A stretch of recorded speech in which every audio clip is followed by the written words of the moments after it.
नमस्कार दोस्तों, मैं आज आपको एक चीज़ बताने जा रहा हूँ जिसमें क्या है कि हम लोग क्या है पुरानी परंपरा को भूल चुके हैं और नई फैशन के ज़माने में ज़्यादा परिवर्तन कर रहे हैं। नहीं, नया जो फैशन है उसमें जाना तो अच्छी बात है, लेकिन पुरानी परंपरा को भूलना भी एक गलत बात है। इसी पर आज हम चर्चा करेंगे। जैसे बुजुर्ग कहते हैं ना कि ओल्ड इज गोल्ड, यानी जो पुरानी चीज़ है वो सोने के बराबर होती है। और मैं लेकर आया हूँ आज वास्तु। तो वास्तु में आज हम चर्चा करेंगे कि वास्तु एक देव है। भूमि का जो भी कार्य किया जाए तो वास्तु का पूजा होनी, उसका मान सम्मान होना अति आवश्यक है।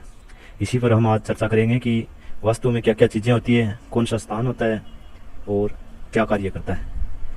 तो इसके साथ में सबसे पहले हमें ज़रूरत पड़ेगी कंपास की।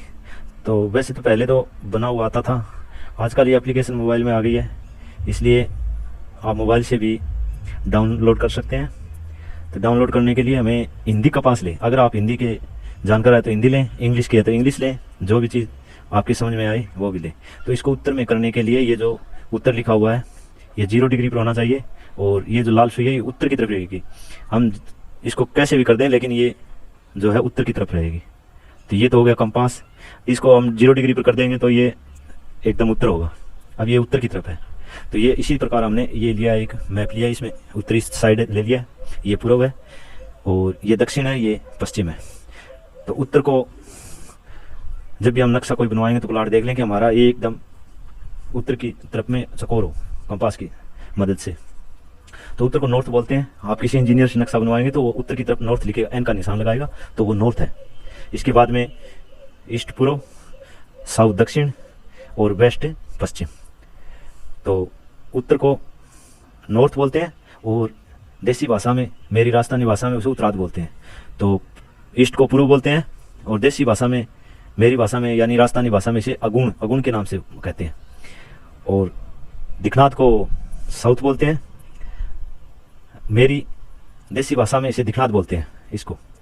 और पश्चिम को वेस्ट बोलते हैं और मेरी देसी भाषा में इसे बोलते हैं आथुण, आथुण बोलते हैं। तो इसमें सबसे महत्वपूर्ण बात यह होती है कि इसके 9 भाग बना लीजिए एक साइड के, यानी कि आपका 30 फुट का है तो 10 फुट ये हो गया, 10 फुट ये हो गया और 10 फुट ये हो गया। इस तरफ 30 है तो 10 फुट ये हो गया और 10 फुट ये हो गया और 10 फुट, जैसे भी आप 3 भाग बना लीजिए। इसके बाद में ये भाग हो गया देवकोण, जो कि उत्तर और पूर्व के बीच में है। पूर्व और दक्षिण के बीच में हो गया अग्रेय कोण और दक्षिण और पश्चिम के बीच का हो गया नैऋत्य कोण और पश्चिम और उत्तर के बीच का हो गया वायव्य कोण।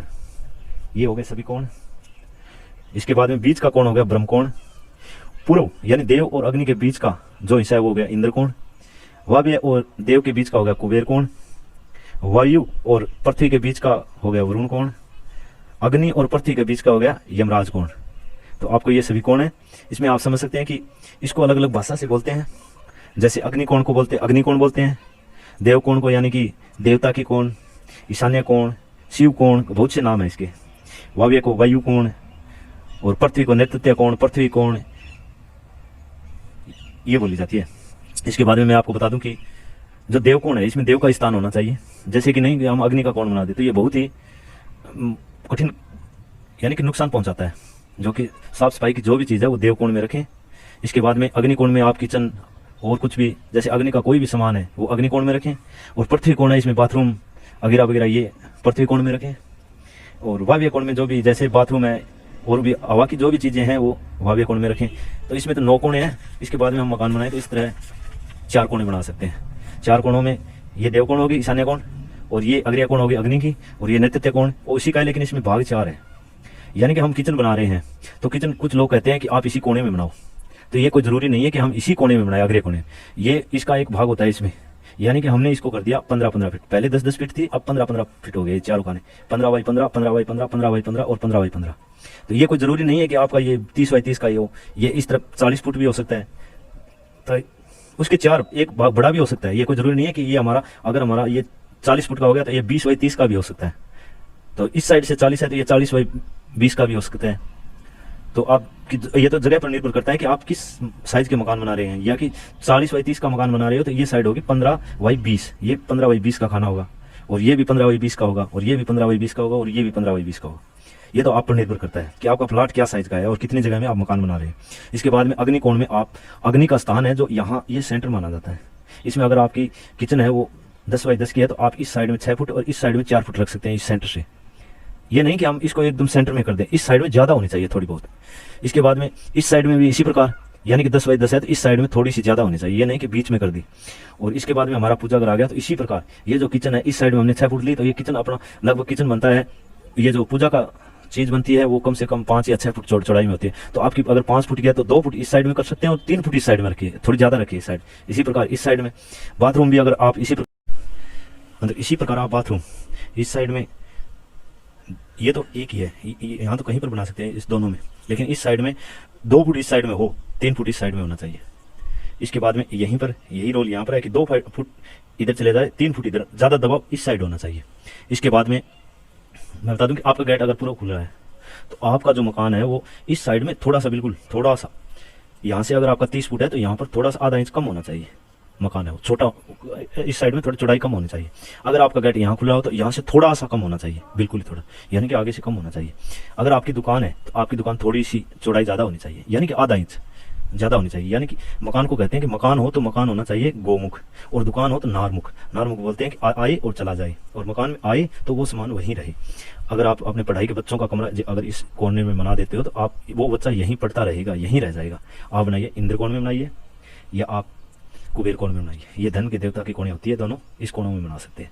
इसके बाद में आप सीढ़ी चढ़ा रहे हो, यानी कि सीढ़ी बना रहे हो तो सीढ़ी विषम संख्या होनी चाहिए, यानी कि सम संख्या नहीं होनी चाहिए।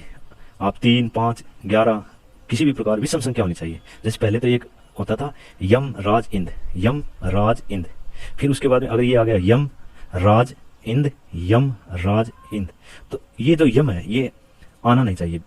यहाँ से तो स्टार्ट होता है यम से, यम राज इंद, यम राज इंद, तो इंद आना चाहिए, राज आना चाहिए, यम मत आना चाहिए। 1, 2, 3, 4, 5, 6, 7 यम मत आए यहाँ पर, या तो राज आए या इंद आए। ये होती है सीढ़ियों की संख्या। तो इसमें समझ गए आप, एक मकान में अगर आपका इस साइड से मकान आ रहा है तो आपकी जो गाटरें चढ़ रही है वो ऐसे चढ़नी चाहिए, यानी कि मकान के उल्टी दिशा में मत होना चाहिए गाटर। बहुत से लोग तो आजकल तो लेंटर लगा रहे हैं, लेकिन गाटर चढ़िए तो इस प्रकार चढ़नी चाहिए प्रत्येक मकान में, इस प्रकार गेट की तरफ से। ये नहीं कि उल्टी दिशा में हो, ऐसे कोई भी हो कहीं पर भी आप गाटर, जब गाटर रखें मकान पर तो ऐसे होनी चाहिए, ऐसे।